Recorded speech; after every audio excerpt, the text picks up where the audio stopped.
he's traveling through India and taking in all the different spiritual teachings and seeing all these different presentations that grow out of the Vedic literature about who is the supreme or what is the supreme.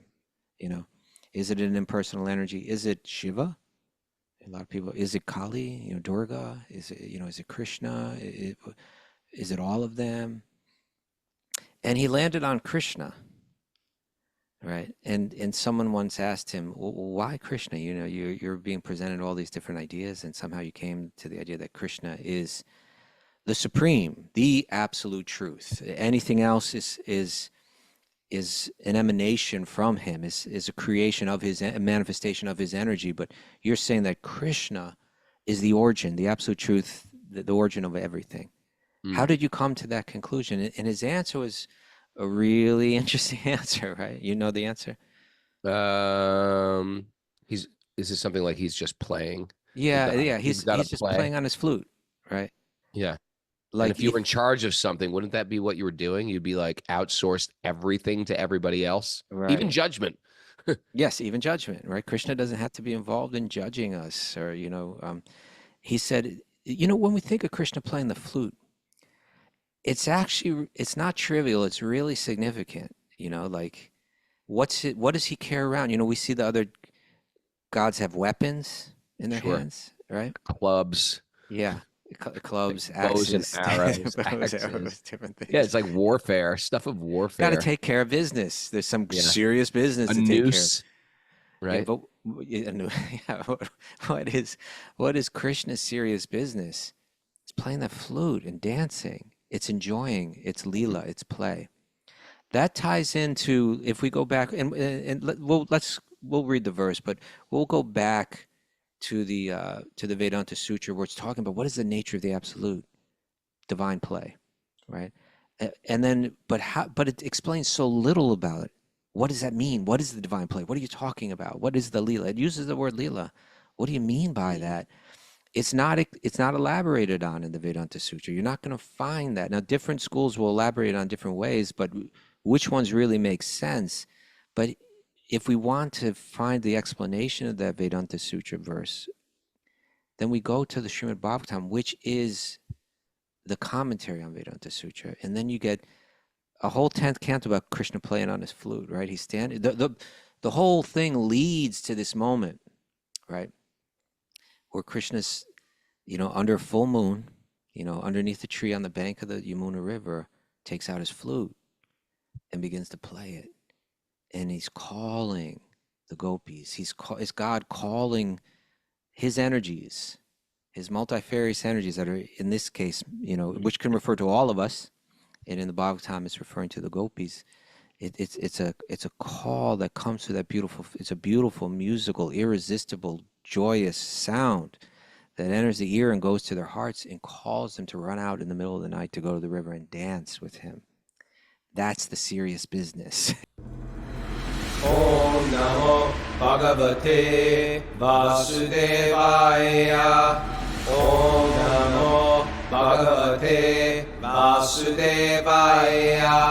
Om Namo Bhagavate Vasudevaya.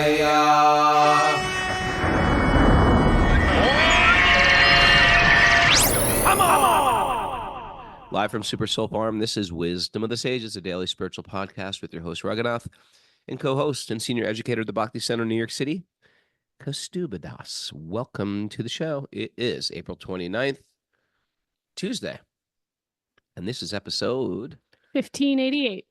15 what? 88. All right. Back at the farm, a little exhausted. I slept in today. Just like wiped out from staying overnight on my mom's couch and driving back. Nice trip to New York City, though. I didn't get to see Kaustubha. You didn't pass Well, out. you had the opportunity. You just chose not to, Raghunath. And we could No, I see didn't where really your have the priorities lie. opportunity. I didn't really have the opportunity. Oh. My priority was to spend some time with my mom. She's 99 this year. Got some really cool photos of her I never saw before. A wedding photo. I'm going to post it today. It's pretty cool. It's pretty cool how we're all getting old. Is it? Yeah, it's really fascinating. It's It's a whole philosophical study of her old age is my old age, and time's moving on, and what are we doing with our life? That's what it was. But I did bring you the honey, and I handed it off to Miss Maya, and Miss Thank Maya will you. give you that honey. Okay. Yeah. Went to a great vegan restaurant yesterday. Yeah, it sounded great. It was called, like, written in Spanish, like Chapu always writes this on the message board, ja, ja, ja, ja, ja, ja, ja, ja, which I think is It's ha, ha-ha. ha. It's Yes, ha, sir. ha, ha. I always said ja, ja, ja. I was like, what is she talking about? But it's ha, ha, ha, ha, ha, ha. So it's ha, ha, ha, somewhere near Chinatown on the Lower East Side. It's like Plantas Mexican. Ha ha ha. Plantas. Plantas Mexican. Yeah, Or it's a something like that. plant-based Mexican, Plantas incredible vegan. place. Shout out there. Okay. What's going on, Mara? You got anything to tell us? I do. Have you checked out our Sage community platform? Yes, I have. If Wisdom of the Sages has been helpful in your life and you'd like to contribute to our work, please log on to wisdomofthesages.com, become a supporting member of our Sage community platform. For a minimum $5 monthly contribution or maximum donation of whatever your heart desires, you get access to a wide range of live and archived classes, including Sweet Baby Krishna's that we did last week, Kaustubha's class. What was it? One Truth, Two Paths, One Truth. That's right. Yeah. That's up there. Yeah. I and think then today, last week's Sweet Baby Krishnas will be posted. We'll do Then more do- this week too. I was going to say, Yeah. yeah, you want to schedule some right now? No, but we'll schedule it. All I'm right. just getting back into my groove, All right. but we'll post it because I really do those for me. It's a great way for me just to wind down my day, hearing and chanting, and some accountability. Like, okay, you got to do what you said you were gonna. So, and I know you're trying to double accountability to me, but I'm saying no, I'm not going to. I'm just asking, Raghunath. I'm not trying to do anything to you. Okay. I was thinking about our people. They might like to hear you do that. They will get some. They will get some. you can find all that at wisdomofthesages.com and join today. Ah, All right. We have a nugget today, Raghunath. Do you have it? oh yes, I do. Who's it from? It's from you. Well, It's from you, but you got it from C.S. Lewis. yeah. It's from a book called Letters to Malcolm. Never heard that. Yeah, neither had I, but it's a short book, and it's written in the form of fictional letters to a friend. That's a nice way to communicate, right? Fictional letters to a friend. Yeah. Interesting. What does it say? Joy is the serious business of heaven. Okay. Joy is the serious business of heaven. Thoughts, Raghunath? You see, you're caught off guard because you haven't even looked at this nugget yet today. Doesn't matter. Okay. Oh, all right. Doesn't matter. Sometimes because I'm not doing the talking, God's doing the talking. All right, go for it. Let's hear what God has to say.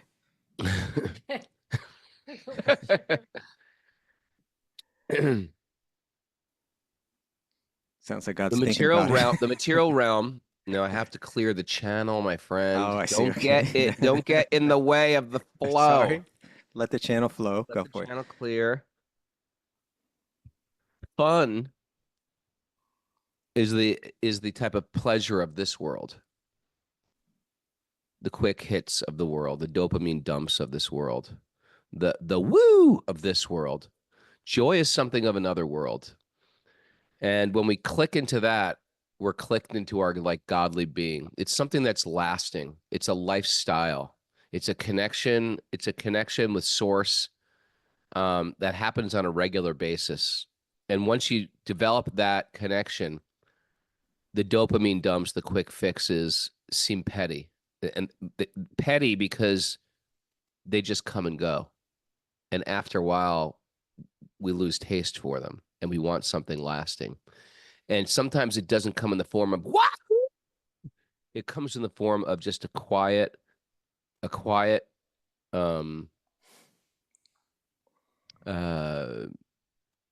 sublime, richness of living, and that's what our sadhana is supposed to do. It's supposed to give us a type of pleasure after we can break through the toughness of our mind's resistance to a sadhana, a regular spiritual practice, a meditation practice, a japa practice, a puja practice, a rising early practice, a reading practice, a showing up, a chanting chapters practice, and offering our food to the Lord practice. After we get rid of the passions of the mind and go into this practice, that practice becomes like a steady, sublime joy that we don't like to miss out on. Like I've been really relishing waking up before 4:30 every morning, and I just couldn't do it today. It's just my body was just a little wiped from last. So it's sort of like it just throws you off and it sort of pushes everything back. So I have to, like, immediately after the show, I have to like either reclaim that or just miss out on that sublimity that comes with that steadiness. So yeah, so heaven, the idea of heaven, and I think what C.S. Lewis is trying to equate, sometimes heaven doesn't have to be out there. Sometimes heaven is also in the life that in the life that we're choosing to live by our choices in this world. What do you think about that, Kaustubha? Well, I appreciate the thoughts. I'm not, when I read this, I was hearing it in the context of what we're reading about now in Bhagavatam, right? And we had this interesting verse that we ended with, but we wanted to pick up there again today. And it talked about Ramachandra, right? Lord Ram. Mm. And, this is a verse that's describing, it's like after the end of the Ramayana, where this whole big long battle that everything was building up to, it took place. And this tyrant who seemed invincible was brought down by the power of Ram. And he did it in this most, far out creative way, with the help of all these animals, right? It's like, it's wild, he's got an army of monkeys that are all bears. Yeah, they're all fighting with him. It almost sounds comical, right? Sure. It almost Matter of sounds fact, it's read almost comical too. Like there's a comedy we're reading. This isn't real. This is some allegories. read by who like that? I think it's read by a lot of people, even Hindus sometimes. All right, but I wouldn't say serious ones then. But People just maybe they passes. recognize that there is there's a playful nature to it. That's the point here, right? You see, this interesting statement came up in the verse that it said that, and we'll get there, but it said that what the verse implied was like Ram didn't need the help of all these monkeys. Mm. But then it said that he's always engaged in Leela. He's always engaged in play. And, I think maybe from our upbringing, maybe our Judeo-Christian upbringing or whatever, we have a picture of God. And I guess this is called anthropomorphism, right? Where you kind of impose your own qualities on your idea of God. Yeah. Yeah. And so because we're burdened, we're burdened by duty. We're burdened by, we have certain responsibilities, but we're also burdened by our own, like anger or judgmentalism and things like that. We kind of impose that on God, and we have this picture of God. God must be very serious, right? Because we're talking about all the creation. Real serious stuff here. Stop screwing around. This is God, Yes. So God is like this, who's more serious than a judge? It's like, yeah. So we have that picture of God. Oh, he's the judge. He's very serious. You're going to have to stand before him, and you're going to have to account for all of your actions. And that becomes our picture, this very serious form of God. Now, C.S. Lewis is saying that don't impose your burdens upon God. And when he speaks of heaven, he uses the term heaven. For us, like when we say heaven, we're generally speaking about a temporary realm within the material. We call them like the heavens, right? And then we have an idea of like Vaikuntha or the spiritual realm. It's not a final destination, heaven. It's like I wouldn't even call it a stepping stone, because sometimes it doesn't get you higher. Yeah. You can go lower from a heaven. It's just a refined material existence. So when he uses the term heaven, we would say he's speaking about Vaikuntha, an eternal realm Mm. where your connection to God is full and you live in bliss, eternally. Whereas there's this world where we have a temporal existence, and we would call that the material world. So he says joy is the serious business of heaven. In other words, that's the real purpose. Sometimes we say, so what's your purpose? It's like a serious question. What's your purpose? He's saying joy is the serious business. That is the purpose of existence. That's what's going on in the eternal realm. Try to understand that. Try to see God in that context, right? Not as like this, as this, somber, grave. No. And when Rigid, rigid, cold, whatever it might be. thin-lipped. I don't know about his lips, but Yeah. yeah. like I'm puckered. Like a sourpuss. Yeah.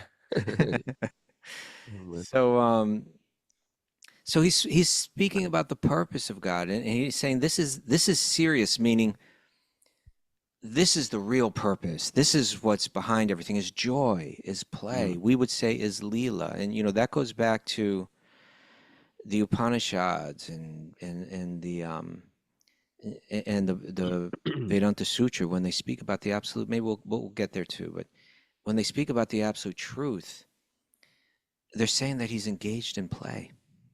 Like that's his. I'm thinking of there's that one German disciple of Srila Bhakti Vedanta Saraswati Thakur. So this was one of the first Western, in the modern age, like within the past century or so, maybe a little bit over a century now.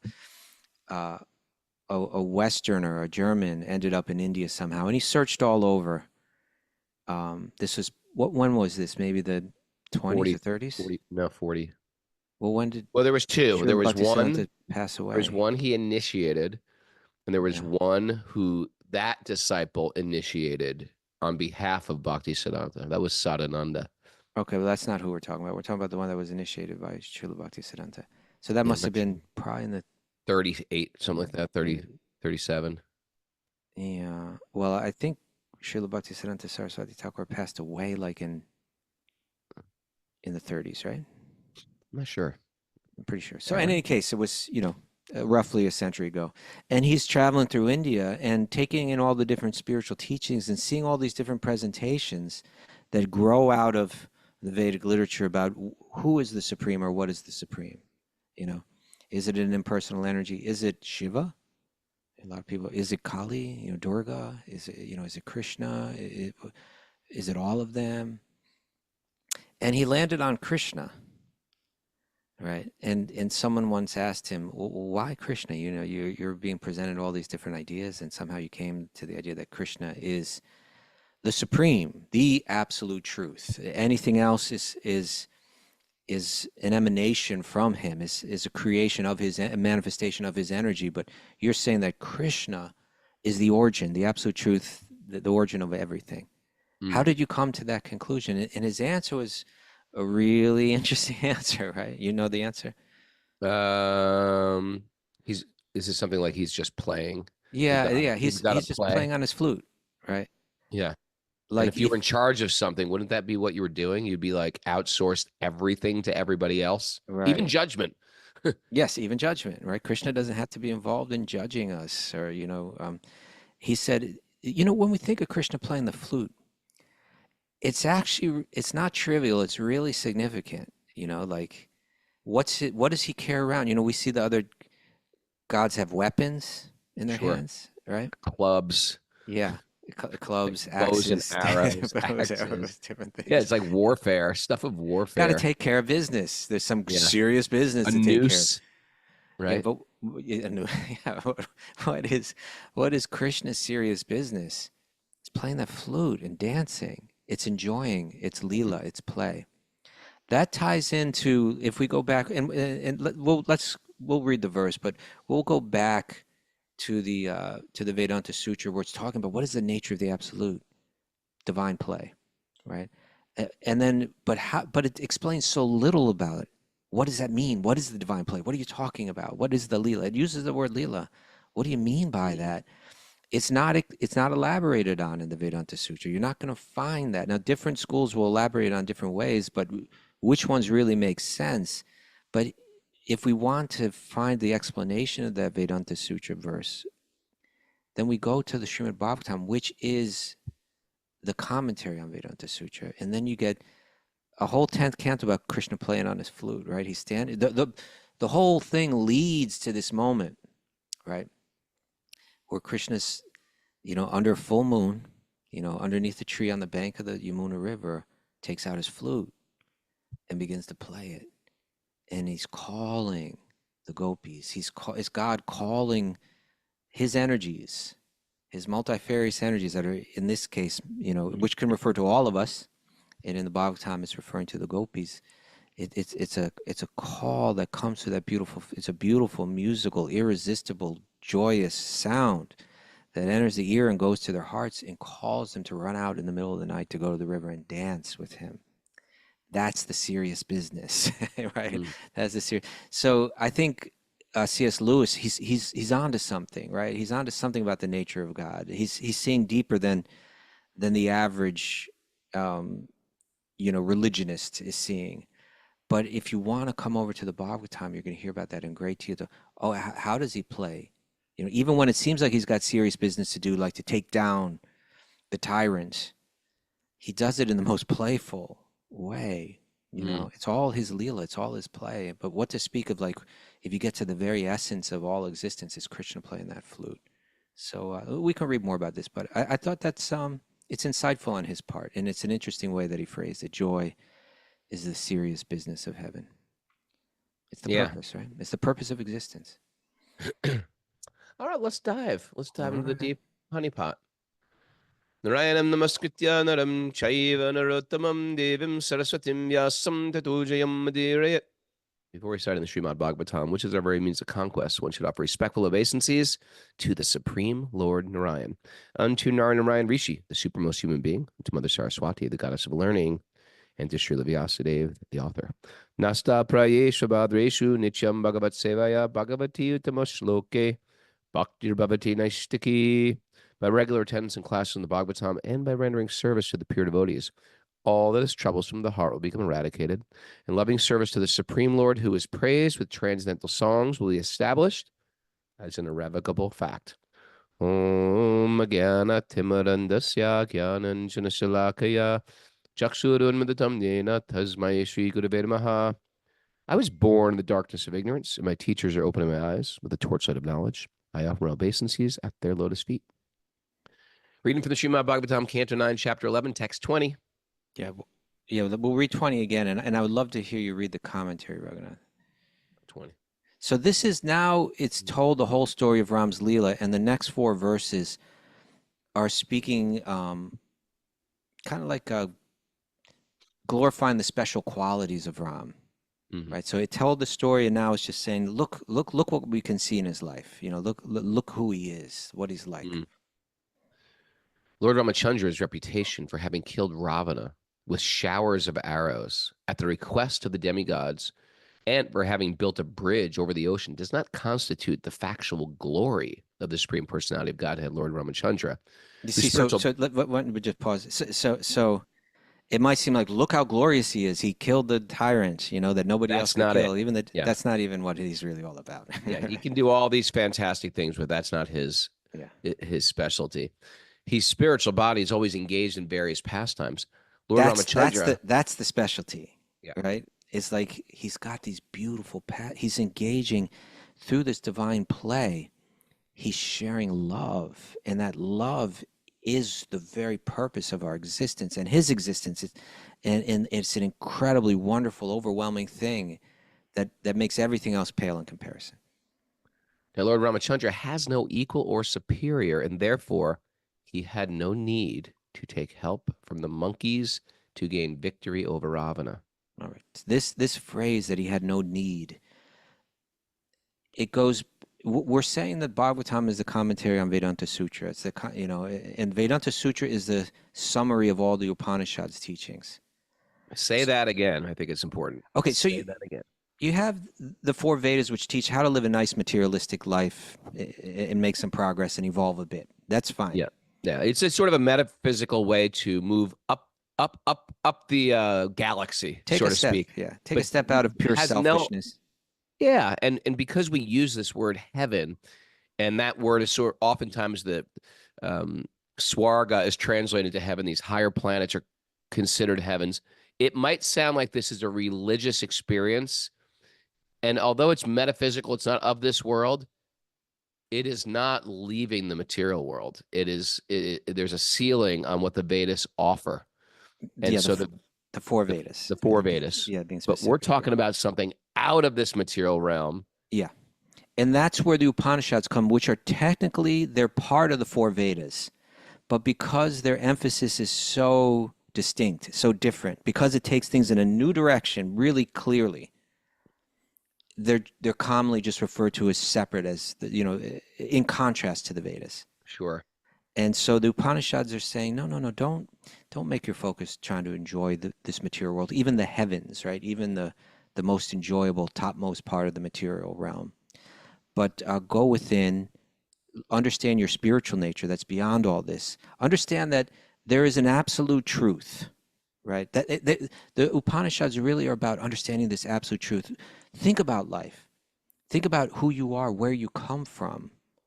Think about the source of all existence, that there is this, you're by practicing the rituals of the Vedas and trying to enjoy the material realm, you're just involved in this relative world of karma where everything has a reaction, everything is based on something else. Try to understand your absolute nature, which is beyond all that, which has no source, right? It's the end of the chain. It's that eternal thing that has always been. That's you. Everyone interested in yoga and yoga philosophy in the West, everyone interested in Eastern spirituality, anyone going on pilgrimage to India, they should know these basic things. Yeah. There's going to be a lot of interesting cultural, religious ritual stuff.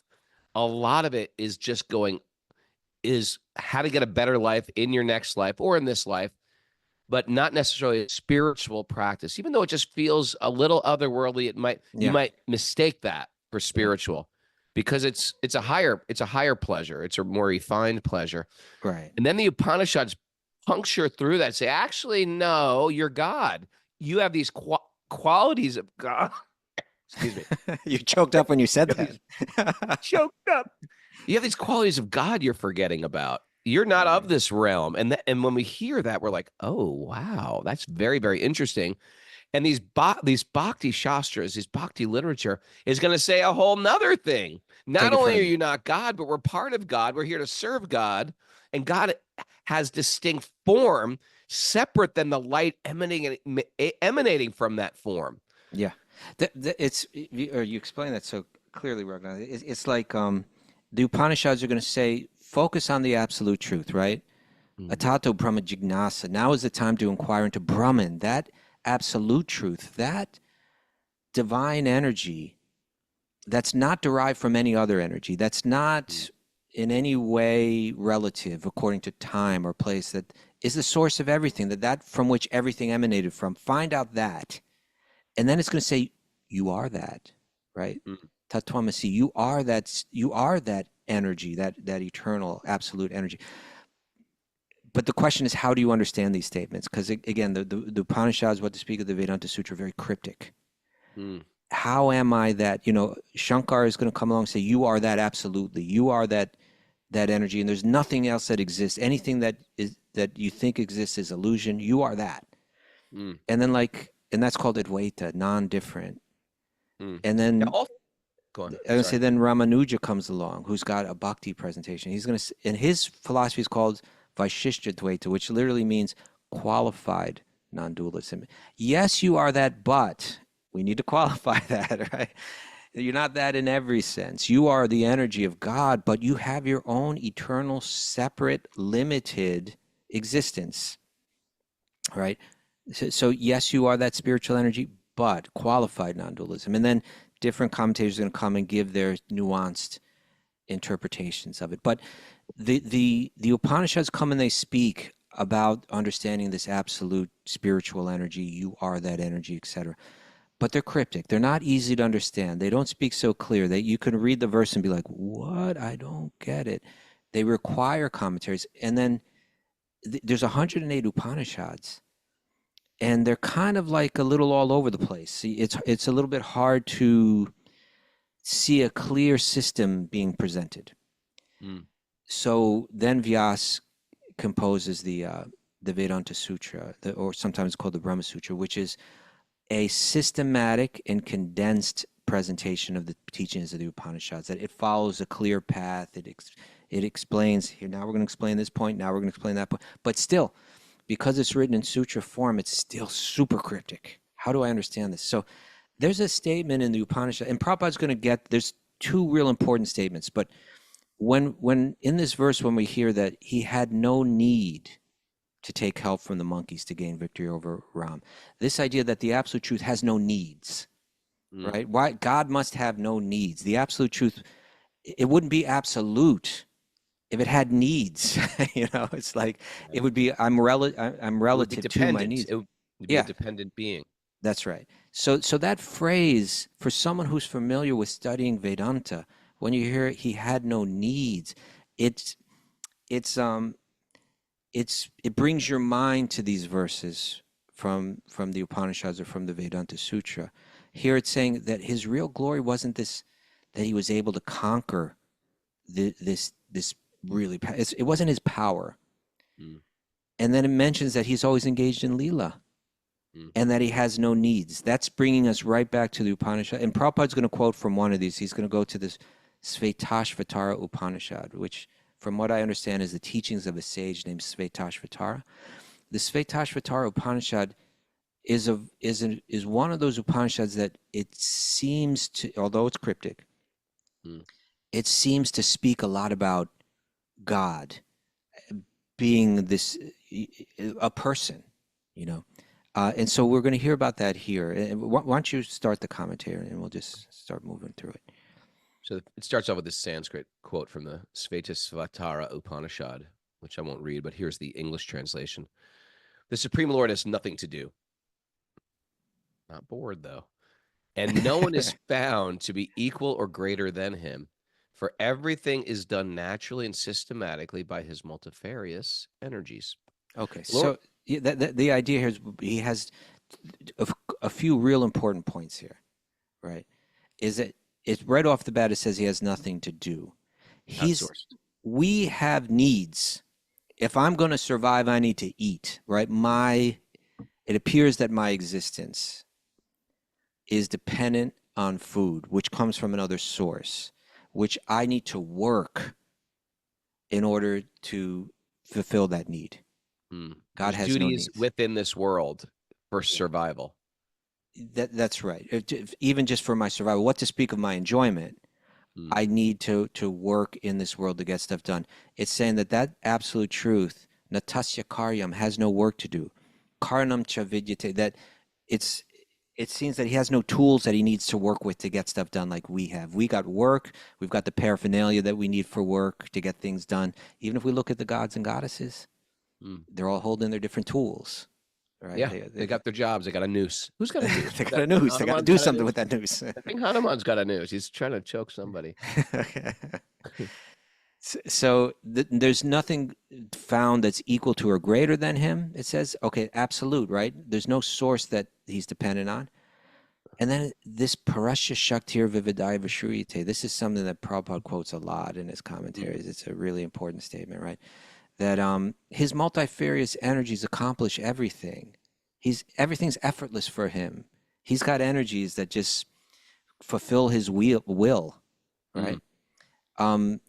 All of this becomes real important, that the Supreme isn't bound by the limitations of ordinary beings. He's not acting out of necessity. He doesn't require tools. Rather, all creation and activity proceed from his intrinsic natural energies. And what is he doing? He's playing. Right? That's not mentioned in this verse, but we'll go to another verse. But let's continue. Okay. The Lord has nothing to do. Whatever he does is his pastime. The Lord Prabhupada brought it there now, right? It's his Leela. Yeah. The Lord has no duty to perform to oblige anyone. Nonetheless, he appears to act to protect his devotee or kill the enemies. Of course, no one can be the Lord's enemy, since who could be more powerful than the Lord? So Ravana wasn't exactly his enemy. If it wasn't like Right. no, this it's was like play. it's like the devil and Jesus. Is it like you're saying this devil, this force, is it greater than God? Yeah, he has no competitor. He has no rival, but he plays as if he does. There is actually no question of anyone's being his enemy, but when the Lord wants to take pleasure in pastimes, he comes down to this material world and acts like a human being, thus showing his wonderful, glorious activities to please the devotees. Isn't it safe to say that this world is about friends and enemies? We're just trying to create different Wow, yeah. tribes, clubs of friends, and who are our enemies, who disagree with us. And in the same way, you're explaining the levels of Vedic thought of going to higher planets or refining your enjoyment, and then seeing that there's light in the in Upanishadic teachings, and then Bhakti teachings. The same thing in this material world is like, can I start to see people as no longer? Can we upgrade our thoughts so we can get to a higher place than these tribal, these ethnic, these um, uh, um, race Nations. nations, where we just have like we're just building more and more walls around us and not seeing the commonality in people in general. And so this is like it's a much higher, and it doesn't even appear to be natural. It appears to relate to the people who are like me. Like these are people, they talk like me. We have the same language. We eat the same type of food. It seems almost unnatural, but it's such a higher, it's such a higher way of thinking that I'm actually connected to everybody. Okay, even these other interesting cultures out there, but I'm actually connected to the person who hates me. I'm actually connected to them. I have a lot in common with them. Yeah, that's so important, right? Like, and what is that connection? Is it that we're made of the same energy? Is it that we are one? Absolutely. That becomes the question, right? But but either way, Vedanta is saying we're all one, at least in some sense. And we acknowledge, and it's important to acknowledge the differences, the difference of food, the difference of traditions, the difference of customs, the difference of dance, the difference of music. There are differences. We're not saying we are all one, and that's where, and we're trying to whitewash, culture out. No, that's why you go to New York City. You have a Mexican place, a Thai place, a Chinese place, a Japanese place, an American place. You go out to dinner and eat all different types of food. There are nice things about having different cultures. One and diverse. Yeah, and I definitely think there's cultures that are a little bit more evolved than other cultures, and that's okay to say. And that could be. It's not okay to say that. You don't think so? No, I think I'm just joking. Cultures. No, I believe it's totally okay to say that. I think it is. I think cultures that based on everything on sense gratification, and anyway, I won't get into it. That's a whole other thing. But we're supposed to see more subtly and see what the commonality is. And when we understand commonality, it really takes away a lot of the ultimate differences. Ultimately, there is no difference. There's a spirit soul who's got some karma, who's born into a race, born into a sex, born into a particular body, born into a particular species. And how can I find connection with them? What a nice way to look at the world. How can I find connection with these people? What is that real connection? In other words, let's not create that artificially, but let's understand what the real connection is. Yeah, and the ABCs would be, how can I learn to just appreciate these people who have slightly different thoughts than me? That's like, they're still my friends, but sometimes I get into it with my friends. How can I learn to just work through that with my friends? And the PhD version is, can I find commonality with those people that hate my guts? And this is like the lives of saints. This is like the lives we hear of when we hear about Haridas Thakur, Prahlad Maharaj, Jesus Christ. Yeah. Especially Prahlad teaches this point, right? I can't understand this friends and enemy attitude at all. It doesn't make sense to me. But, I was watching this film last night, Raghunath. I forget what it was called. But it was about the choosing of a pope. Right? Like it was a drama. How do they do it? How do they choose a pope? They get the cardinals together? Yeah, all the cardinals get together in Rome and they just start to vote. And, certain people get a certain number of votes. and then you see, okay, that didn't work. So then they it's a real political, I bet it thing, is. because Mara, it's side note, what came first, the cardinal, the bird, or cardinal, the religious position? Is one named after the other? Is the bird named after that position, or is that position named after a beautiful red bird? okay. Thank you for Okay. sidetrack. Yeah, it was called conclave. That was the Conclave? that was, and I guess that's what that process is called. That you call a conclave. It means all the cardinals get together. And it's super political because it's kind of like, okay, I'm never going to make it. I only got 9 votes. Man. But the question is, who do I tell the people that were voting for me to vote for? So it becomes a super, and this one had a lot to do with like eliminating different cardinals because of some scandal. Hey, you can't take this role because we just discovered that you did this, Oh, and man. yeah, and Must and be and cool. and it spoke a lot about what we were speaking about last Friday, which was like, does the hunger for power disqualify you from taking that power? Interesting. There's the film opened up with one seemed like a really sweet, nice, detached cardinal speaking to another one, and who also seems very nice and sweet and detached. But as the thing goes on, like one of them starts to act like he's really attached, and the other one is speaking to him, and it looks like the other one is starting to gain some momentum, is to be voted in. He's saying, "I don't want it," and he's saying, "Search your heart. We all want it." It was like we all, yeah. And anyway, why did I bring this up? Oh yeah, because I like it. there was one scene, because there was kind of like a liberal camp and a conservative camp amongst the cardinals. Sure. There you go, right? It's like in this world, it's always breaking down to camps, even amongst the cardinals of the church, right? And there was one like conservative, really brash cardinal who's very ambitious, who was really hoping that he's in plotting that he could take that role. But And how do you know this? Is this like real time? Was it reenacted? it was a fictional. Oh, it's fictional. Yeah. Oh, Yeah. okay. That's a whole nother thing. Okay. So I thought it was like a documentary. no. It was a drama. Okay. And so, but he's arguing with the liberal one, and he's saying, "Don't you see? You all with your liberal attitude, you wanted to ban Latin. Latin used to be all our masses were in Latin, Yeah, right? good And the point. liberals say, well, you go to church and you can't understand the thing. It's like Another good point. okay, I'm always torn in the middle. but his Like they have a good point too. point was, look at us. They were all like in the dining hall. And at one table you had all the Italians, and another table you had all the Africans, and another table you had all, he said, look at us, we're all segregated. Once you took away the Latin Mass, look what it's done to us. It's put us all into different camps. Good point. Good point. The language united us, and now the language is dividing us. So that is the nature of this world, though. It's like the idea is, this is fundamental, that we're saying the spiritual realm has one center. That's what makes it all work in harmony. Mm. And the material realm is where we all want to be the center.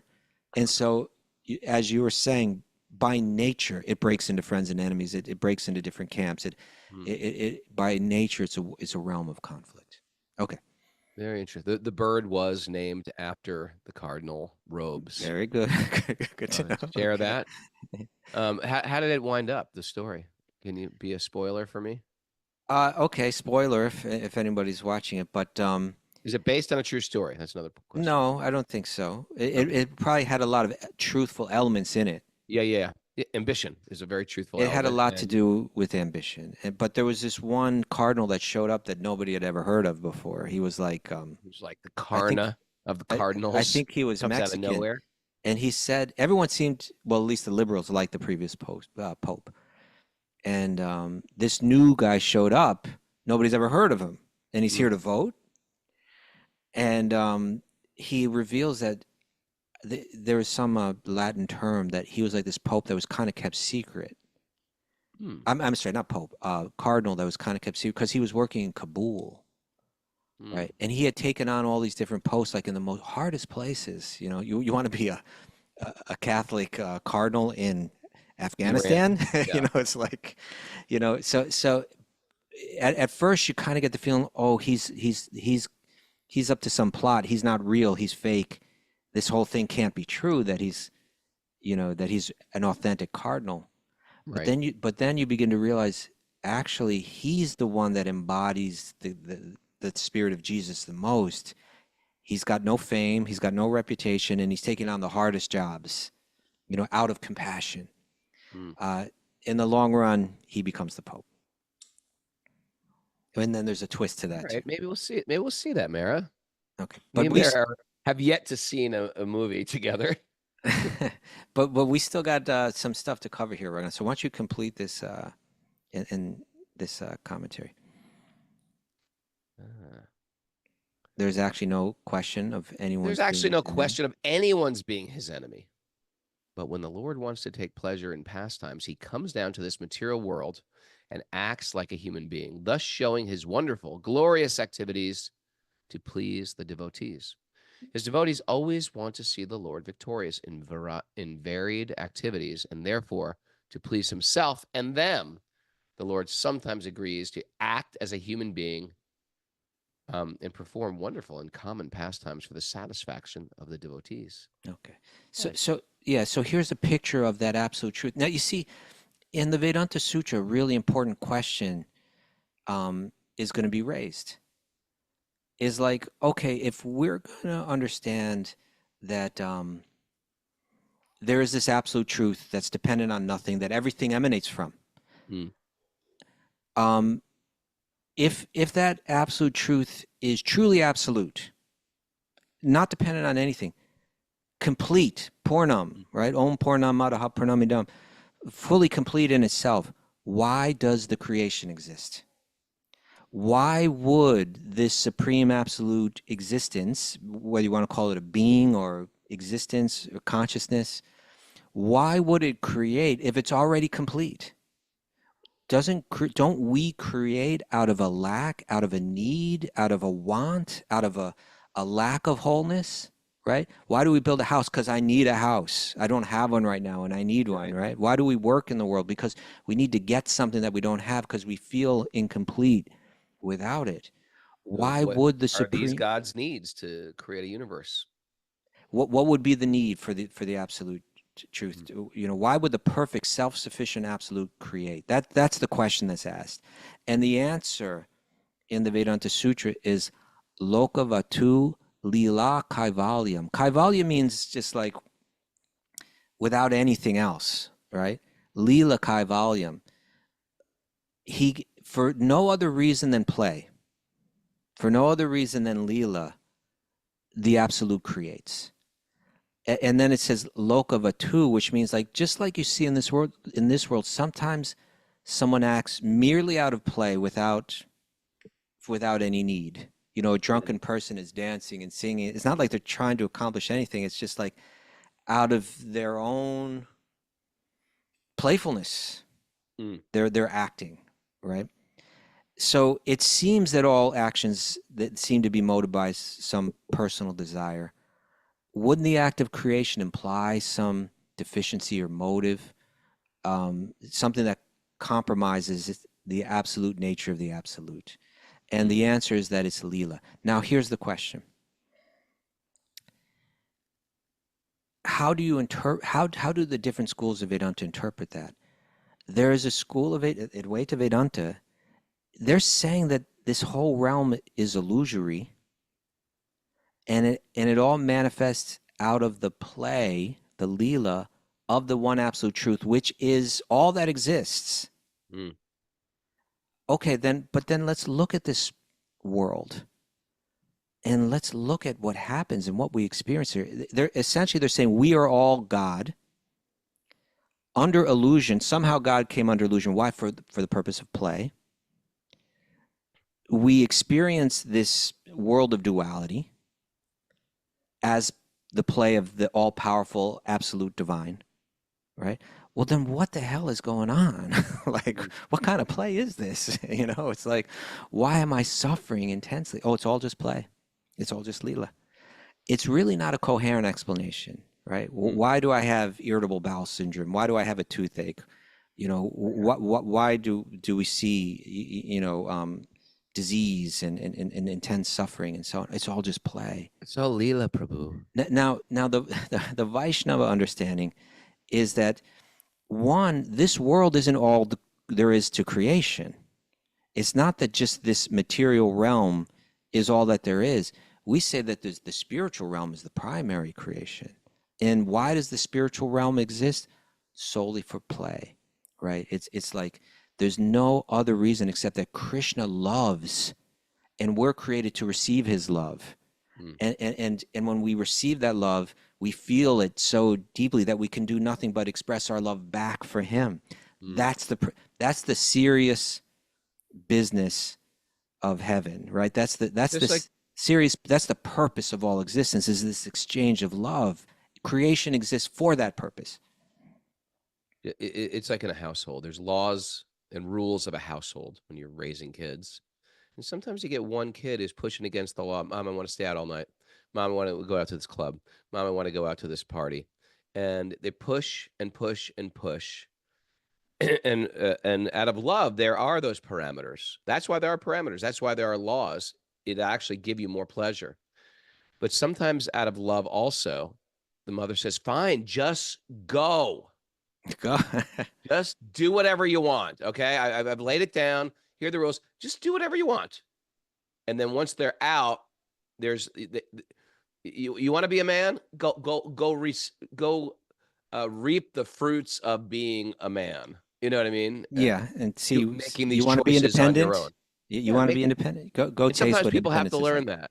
Yeah. You know, me and Jiva were having this talk on the phone. You know, she was sort of on her own since she was like 14, because she was, you know, like us, she was hanging out in, like, it probably would have been me. Her life would have been my life if I lived in New York City. But fortunately, I had the buffer of living in Connecticut. So to go to New York, you know, I didn't really know everyone well, but I could have seen myself just like, if I lived in New York like she did back then in the 80s, when everything was chaotic and the cops were corrupt and the gangs, violence was in the streets, she started making friends with all these, hardcore guys that were into drugs and alcohol and etc.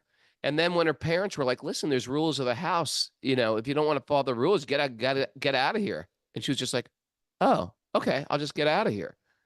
You know, I don't think I would have done that. I got plenty of friends to stay with. I had no friends. I had no friends. What, am I going to stay on my friend's couch with his parents' rules?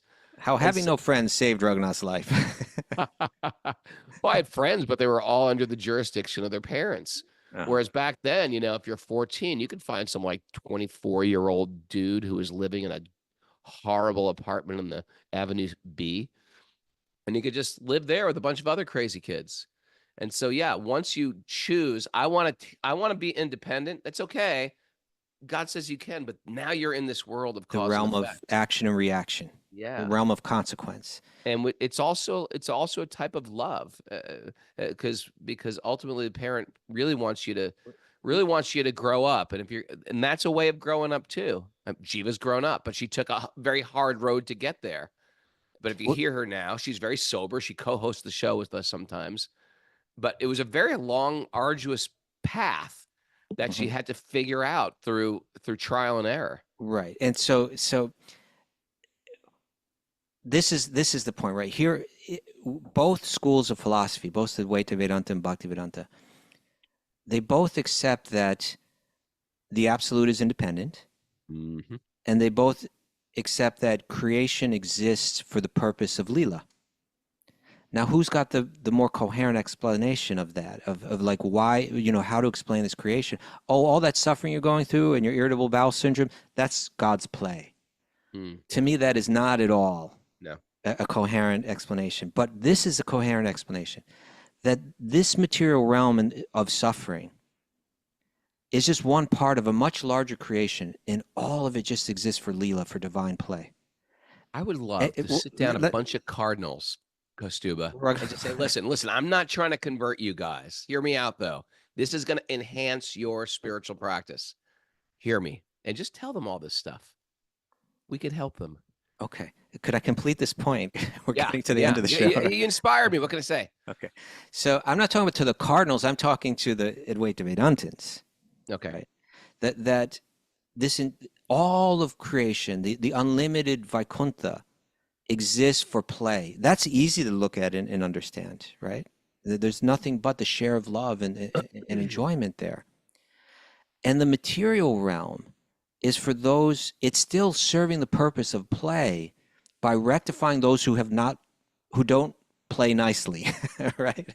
Yeah. If you're kind of like, if you're like, well, I've lost touch with how to play nicely. I've lost touch with how to work harmoniously with others, how to play harmoniously with others. Then you enter into the realm of rectification, right? Which is the material realm. And when you graduate from it, you're right back into the divine play, which is the only purpose. And it's all carried out by the multifarious energies. Parasya Shaktir Vividaiva Shrite. Krishna's got spiritual energy. His spiritual energy transforms like electricity can transform into refrigeration or heating. It can transform into the material realm, which is a realm not of play, but a realm of work and reaction, right? It's the same energy transformed into another type of energy.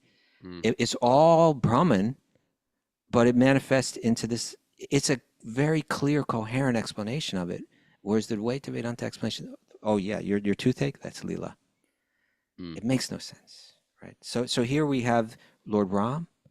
He's fighting with, fighting, killing, battling, working with monkeys. It's not his purpose. He has a lower purpose to reestablish order in the material realm, in the universe. But the real purpose was he's playing with those monkeys, and those monkeys are having the opportunity to fight for Ram and to win back Sita.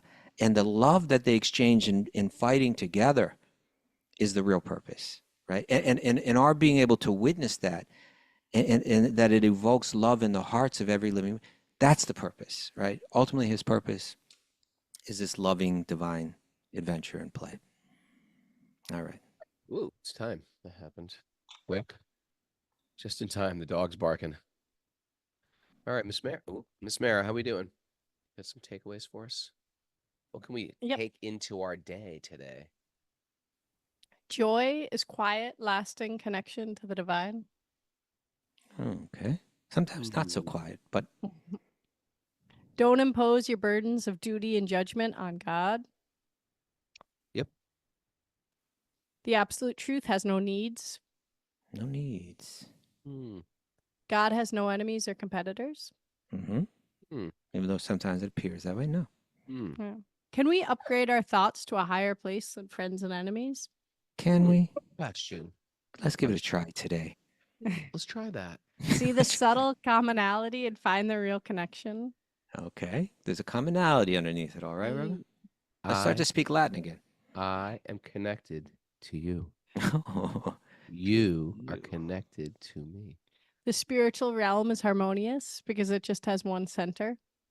you complete me. Do I? God creates just for play. That's all. No, God lets you be independent, but there are consequences. Come play with me. Okay. Wait, say that again. God creates you for play? No other reason for No, creation. Yeah, God creates just for play. And also God lets you be independent, but there are consequences Okay. for that independence. The purpose of this all is to evoke love of God Mm-hmm. and And? the material realm reforms us to play nicely. That's why. You're getting a timeout, a transcendental timeout. Okay. Hit it. Thanks, everybody. It's Tuesday morning. Feels like Monday to me. I just got back. Great to see everybody bright and early. Inspired. Woo! And it is springtime up here like crazy. A little bit behind New York City, but me and Mara are. Mara's busy planning starts. And I'm building my fence. But you got a meeting today, Raghu. We got a meeting. I think we should go for a walk first. Go for a morning walk. What do you think Nice. about that? Yeah, looking forward to seeing a bunch of people at the Sable Weekend, at the Wisdom of Sages retreat. Woo! Someone even asked me if there's space in the Italy retreat, and I think there is. I think they just rented out a new place. If you're interested in that, WOTSItaly@gmail.com. That's really fun. They got a great crew.